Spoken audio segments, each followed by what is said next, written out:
Robbin Wagner, the Federal Foreign Office's coordinator for intersocietal cooperation with the South Caucasus, head of the German delegation to OSCE Parliamentary Assembly, is in our studio tonight. Mr. Wagner, thank you so much for sitting down with the Public TV. Thank you for having me here. Recently, we are witnessing EU consolidation around Armenia. The EU is considering providing military aid as well as the visa liberalization is back on the agenda actively. Why, and what's Germany's role been in it? Well, I think Armenia made a strong decision in the past years, a decision towards democracy, rule of law, freedom, and the reforms that are going on and have to be going on in Armenia. And it's our task. So this comes as a reward? It's not a reward, it's an answer to that. It's an answer to that decision. It's an answer having the open arms of the European Union, also an answer of Germany as a strong player in the European Union. And as our part in this peace process in the region, and also the answer towards this decision, it's clear for us that we have to increase the civil society cooperation with Armenia, as well as the security cooperation, which is part of the stabilization. Since the beginning of the blockade of Lachin corridor, Armenian authorities sounded the alarm that NK was about to be ethnically cleansed, but the warning was obviously not taken seriously. Now that it has happened, does Germany see a way of reversing the process of allowing NK inhabitants to go back to their homes? First, even in the time of the blockade, there was this strong statement of our foreign minister who said that there is this blockade and that it is the responsibility of Azerbaijan and Russia to ensure the safety and the humanitarian situation in the region. And we made that very clear. But right now, of course, it is clear that there has to be a right of return for everyone who had to flee from Nagorno-Karabakh. We addressed that directly to Azerbaijan as well. We had the talks. Actually, I was here only 2 weeks after the military escalation. I talked to refugees and we talked about what could be the preconditions for return. And of course, this is a topic there. But nevertheless, I think what is also very important is having a humanitarian answer for the situation of these 100,000 refugees here, having the support. Germany totally increased the help for that. And we also need it on a long-time perspective for the integration in Armenian society, as not everyone will return. And that are the answers that I get from refugees. Azerbaijan used to negotiate on the Western platform, but since the ethnic cleansing in NK, it has turned down Granada, turned down Brussels, turned down Washington very recently, and obviously prefers the Russian platform. Armenian authorities, just the opposite, prefer the Western platform. Do you believe that the peace talks are in a dead end? What I hear is from both sides, I hear that there is an interest in having peace talks. And I think that is important, having these peace talks, because there must not be any further military escalation.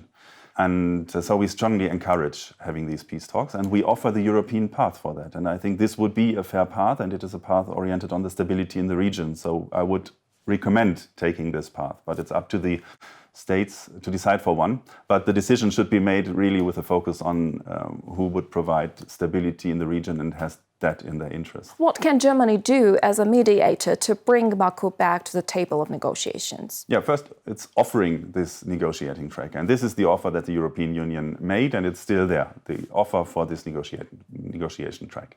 And of course, we talk to Azerbaijan and to Armenia as well. I hear these strong words from Armenia committed to this negotiation track. And yesterday at the OSCE Parliamentary Assembly, that was very strongly said by the Prime Minister, which is highly appreciated by me that he was so clear on that. And we are talking with Azerbaijan on that as well. And always make clear that any kind of further cooperation that we do want to have with every country in the region is based on the precondition of having stability and peace in the region. And this stability and peace in the region must be reached through negotiations. Germany supports the territorial integrity of Armenia. About 200 square kilometers of Armenian territory is occupied by Azerbaijan. A threat of a future attack is a possibility. How far is Germany as a member state of the EU and the EU itself willing to go if Baku does attack again? Well, first of all, it's about preventing any further attack, and we make it very clear no further military escalation is acceptable. We make that very clear in public statements, and we make it very clear in every conversation. And if it still happens, will there be consequences? What we have at the moment is we have the European mission, for example, for that, which is an important part in preventing any escalation. And I think we should also work on increasing this mission. And that is what I hear from Armenians, that it's very part of the stability. But there should be consequences if any further escalation happens, of course. And this is part of the European Union's consultations. As you mentioned, the EU mission will likely expand its presence on the Armenian-Azerbaijan border, which we are very grateful for. What other tools can the EU and Germany provide to prevent an escalation? Yeah, one part is, and I think this is really an important part, is this European mission, the civil mission at the border, because it's a commitment to the border and to territorial integrity, and it's a European presence that is there. The other part, and that is what we're talking about, is also helping Armenia with its own security, protecting its own territorial integrity, and this is not against anyone, it's part of providing stability when you secure territorial integrity. And then the other part, of course, is talking about cooperation in the region and the necessary precondition for cooperation with everyone in the region, and that is stability and peace and a commitment to this peace process. Security, as you mentioned, is Armenia's first and foremost need. France recently signed a defense treaty with Armenia. Is Germany willing to expand defense cooperation with us? You know, some days ago when I was here with the foreign minister, for example, we visited the peacekeepers training facility, which is also an important part of cooperation there.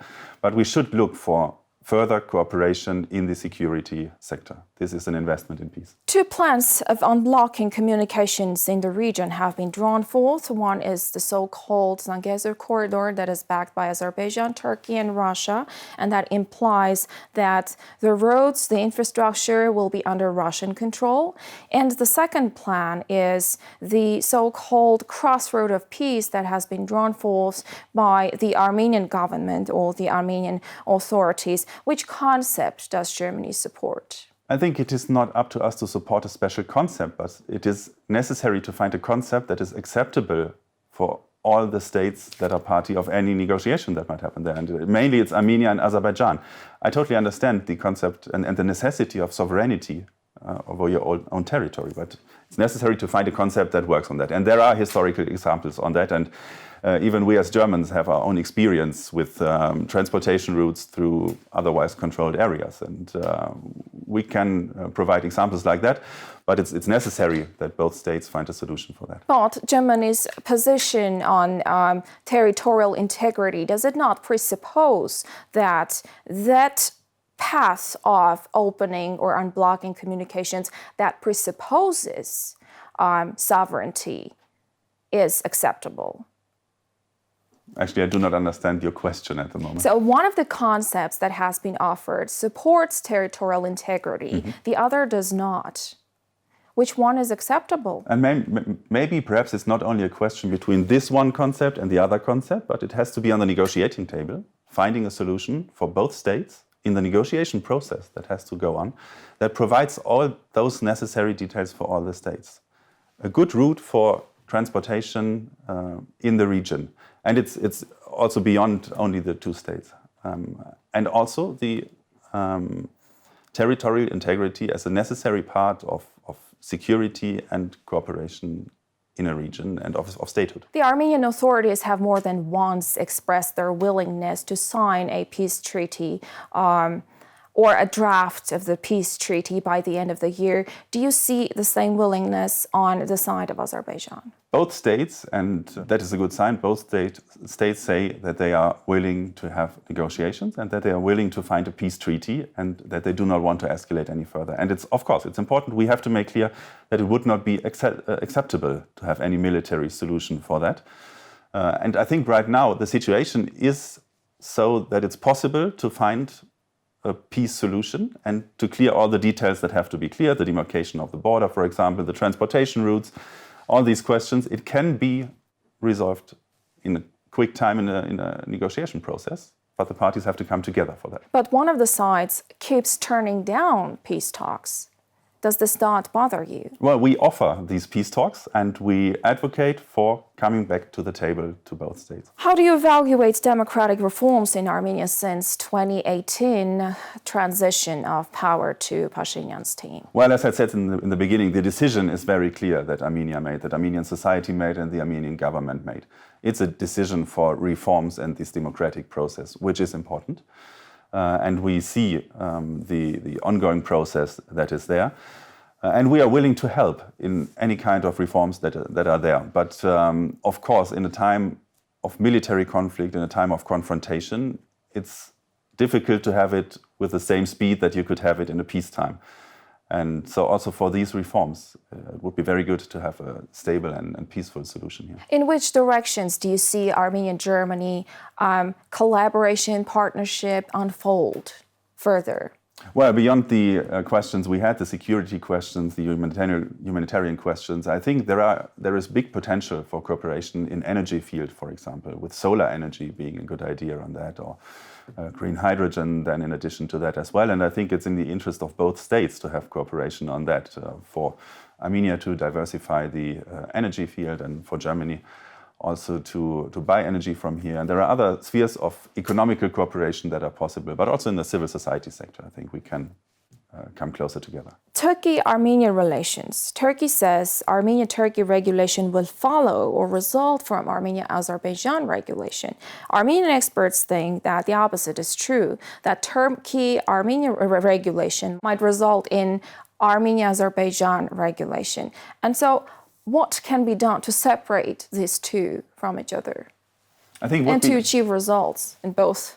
Yeah, actually, without the academic question, which question is first of that, but I think it's in the interest of Armenia and of Turkey as well to have better relations, to come to a normalization of diplomatic relations in the border region, but also for economical questions. This might be very necessary to solve that, and so we strongly encourage that even to our Turkish partners. Your comments on Armenia-Germany economic relations, please. Are we where we should be, or there is a lot of potential to be developed in the future? There is still a lot of potential, and last week I met with the Eastern Committee of German economics and talked with them about the chances for cooperation in the Southern Caucasus and especially in Armenia.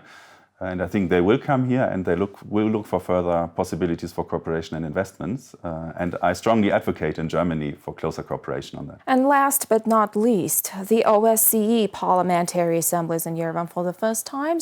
One of the main themes is security in the region. Are the OSCE capacities enough to address the threats in the present geopolitical situation? I think it's a too big word to demand from one international format to be enough to address everything. But what we see is that it's necessary in a time of growing conflict in the world. It's necessary to have international formats to come together to debate on the issues. And this, and I said it yesterday in my speech in the Assembly, this is an important sign of Armenia's parliament as well, to invite the OSCE in these times to the region, and thus to have this strong symbol of international cooperation and negotiation and commit to that. And so I think this is a good part of that. But nevertheless, of course, we have to strengthen OSCE and other international formats in times of conflict. Mr. Wagener, and finally, what can Armenia do to become a more valuable partner to Germany? Armenia can work, and I said the decision for the path was made, but can work hardly on the reforms that have to be done, because they are also a condition for closer cooperation in economy and things like that. It's important for our economy, it's important for our civil society to see reforms going on. And so this is one part that Armenia can do. The other part is having still this commitment that is shown by Armenia's government, by Armenia's population, by Armenia's parliament, and I highly appreciate that. Thank you one more time for this opportunity. Thank you. Head of the German delegation to the OSCE Parliamentary Assembly, Robbin Wagner, gave an interview to the Public TV tonight.